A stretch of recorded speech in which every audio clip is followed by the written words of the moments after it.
What's going on, everyone? Jeremy here from The Quartering, and it wouldn't be a day that ends with Y if there weren't an update to the absolute debacle that's going on with Blizzard and Activision. Most specifically, it would appear most of the mud is on Blizzard. In fact, the stock in the past 30 days has gone down 11.81%.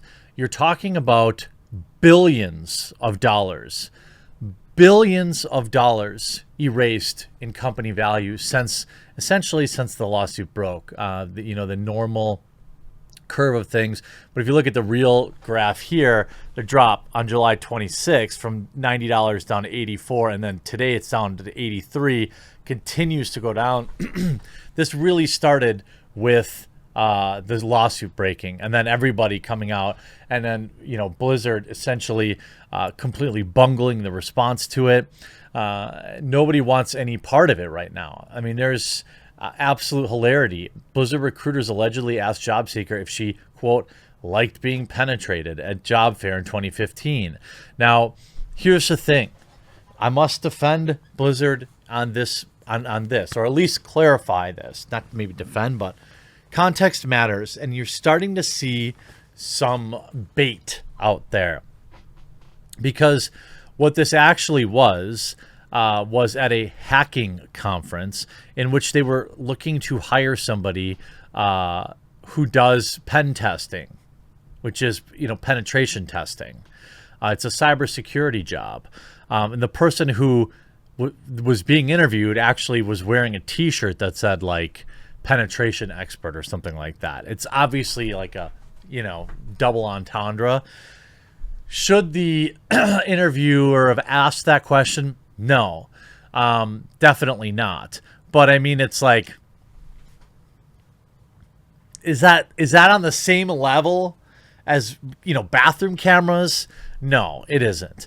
So there's, the media is definitely pouncing on this, but they're also taking like literally every single example of anything bad that's ever happened at the company, and then like, kind of amping it up to 11. You can see what really happened at that BlizzCon panel, according to the woman in the video. This was a panel where she asked for ugly women in game, right? Not ugly men, but ugly women. Xantia doesn't spend much time on Twitter, so she learned that California was suing Activision Blizzard for years of bad behavior a couple days late. She had no idea she had become the face of discussions about Blizzard's questionable past. She didn't really. She says it felt like the meme of Leonardo DiCaprio pointing at the TV screen. It's really weird seeing the whole thing getting press coverage for a question that I asked 11 years ago. Xantia, who preferred to go by her, World of Warcraft handle, protect her privacy. That's fair. In the Kotaku, in a phone interview. It was just surreal. The clip of an all-male panel, we talked about it. For some, it was emblematic of, the rotten culture at the heart of Blizzard. I mean, it was not exactly a great faith question, I don't think. She essentially said, like, well, there are plenty of unattractive female characters in World of Warcraft. I don't really understand that argument. Maybe that's changed over the years now, and it used to be, different. That's possible. 11 years ago, my memory is not what it used to be. She writes, it's hard to have your voice heard when there are so many guys setting the tone, Xantia said. I think that's one of the reasons why the video's gone viral.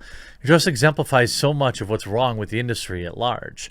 There is me being utterly dismissed by a panel of men who run the company, and at the same time having a small group of women in the audience cheer and then get immediately drowned out by men booing. Xantia has been playing games for as long as she can remember. Yes, we know she's a real gamer woman. Okay, I don't like this gamer purity testing crap. If she was at BlizzCon, she's probably a big fan of the game. If she got in line to ask questions, she's probably a big fan of the game. I'm not going to really spend any time questioning her credentials.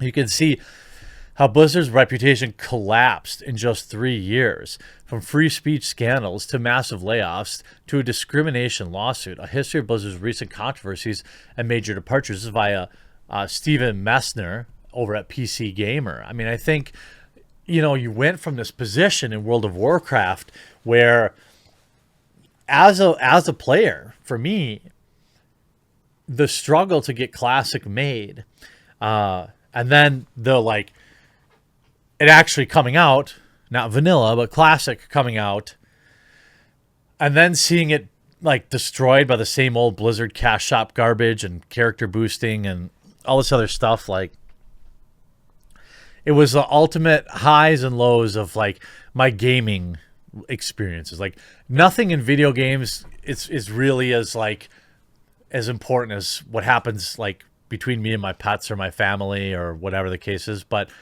although that I admit that Keanu Reeves moment kind of was a pretty big deal. It was a pretty big moment. But you know, what started of this really was back in 2018. A lot of players didn't like BFA. The first half of 2018 was relatively quiet for Blizzard, but shortly after BFA launched in August, World of Warcraft players were up in arms. Early in its beta, players began complaining about the Azerite armor being too confusing and unrewarding. I agree. But it seemed like Blizzard wasn't making any positive adjustments based on the feedback. Then, of course, we have Mark Morheim stepping down after 27 years. You know, the thing about Mike, you know, he is beloved by many. I'm sure he's a nice guy, but let's not forget that, you know, it's based on what people have told me directly. You know, he knew about the stuff going on. He knew about it and just quietly left the company. Then, of course, Diablo Immortal's surprise announcement outrages fans. The whole "do you not have phones" certain thing. Then Blizzard ends Heroes of the Storm's pro scene, which I don't necessarily. I mean, look, not every game can go on forever. It's definitely a thing, but then in early January, former Blizzard employer Julian Murillo Cuellar posted a lengthy statement on Twitter detailing all sorts of bad behavior that he had to deal with while working on Hearthstone esports starting in 2016. And he claimed that other employees repeatedly made out-of-line comments and harassed him. And any attempts to resolve the issue with HR and management were largely ignored. He also claimed that he was retaliated against for speaking out and even received negative performance reviews that described him as, quote, not a team player, difficult to work with. Shortly later, he said he began suffering from anxiety and depression and was placed on medical leave in 2017. I mean, people react to things in different ways. And, you know, if every time you show up for work, you have to get ground down by some, you know, a-holes that you work for, I can understand how that would, you know, affect people. Then, of course, Activision Blizzard lays off 800 people. Yeah, and that was at a time in which they were having record profits. So it was like, you know, it was a horrible optics thing.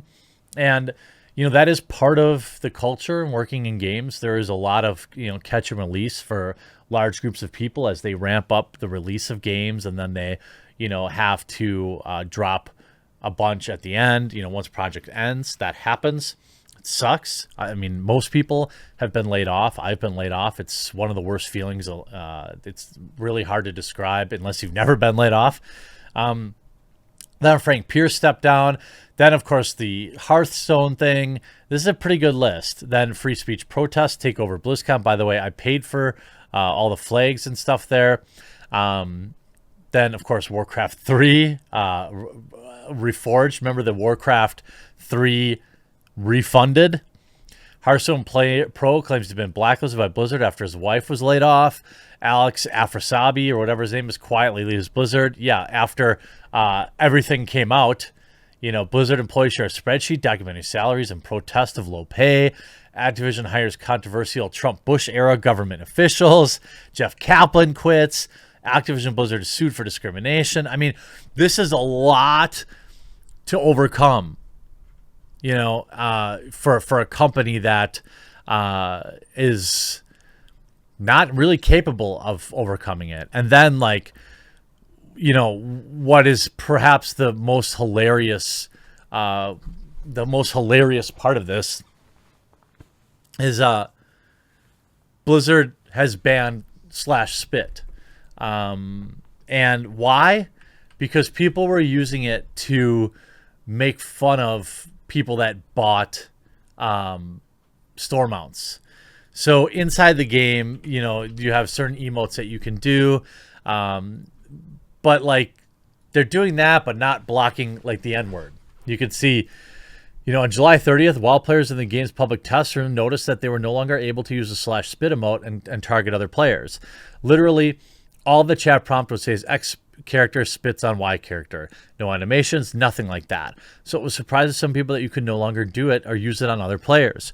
Another WoW Classic Mind Trick points out a player, on the above official Warcraft forum, /spit has been around since day one in Azeroth. The remote would be old enough to drive if it were a person. Now it can't be used on other human players at all anymore. This seems like a minor gripe as a player of the popular MMO streamer. Asmongold's chat informed him they may have made it so you can't spit on another player in chat, but amazingly, you're still able to still call them a racial slur. They removed /spit, but they didn't remove the N-word. Asmongold would go on. I guess Blizzard was worried that people would be afraid to buy the mount, while another added they found a spit emote too problematic and toxic because people are using it against players who spent money in their cash shop. And that's probably true. That's probably true, because there is a contingent of the WoW community that, you know, if you spend money in WoW's cash shop, like you're like single-handedly the person that's ruining the game. I have a little softer approach on it, especially mounts, but I get it. I understand where he's coming from, but this is just yet another hilarious embarrassment for Blizzard, and they just may need a total reorganization at this point. I hope you enjoyed this video. We'll talk to you again real soon.